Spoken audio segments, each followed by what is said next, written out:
Hey Magic Mama, stress urinary incontinence. This type of incontinence comes when we are increasing intra-abdominal pressure, and that is forcing the energy downward into the pelvic floor. It's pushing this down. The symptoms just leak out like that because your urethra hasn't got the closing and the pelvic floor doesn't keep anything closed.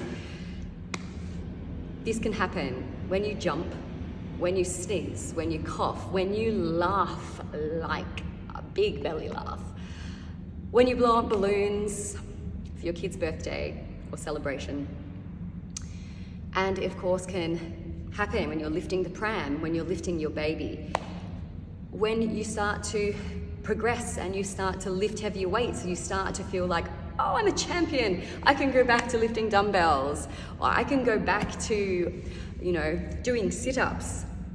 Watch out for that one.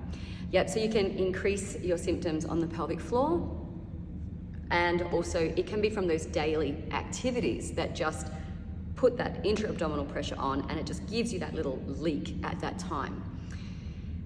A pelvic floor strengthening program can help you with stress urinary incontinence. I've talked about this before, but just to remind you, if you do have that weakness where it is about stress onto the pelvic floor that is making that leak happen, then you need to take that, make sure you're finding that synergistic breath, first of all, to make sure that pelvic floor, you're building the connection to the pelvic floor. You can do pelvic floor exercises from your first days after birth. That's a recommendation from the Continence Foundation. You want to find that gentle lifting inwards from your pubic bone to tailbone and sits bones to sits bones. You're wrapping around the vagina, you're wrapping around the anus, and you're feeling those areas lift upwards and inwards. It's like you're trying to stop a fart from coming out, and you can also imagine that you're trying to stop a wee if you were going to the toilet. So it's a feeling of lifting to access and activate through those muscles. And then it's a release afterwards. Those exercises can help improve your symptoms. To benefit the most from those sorts of exercises, you need to be doing them as you would for any rehab regularly.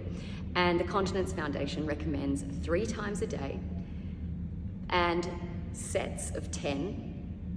And you want to hold those lifts for around 10 seconds.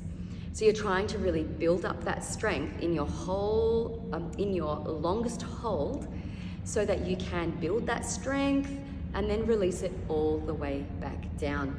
Remember when you're doing those exercises to make sure that you drop it all the way and find your full relaxation. So it's not like you're just pumping your bicep like this and it just kind of pumps here.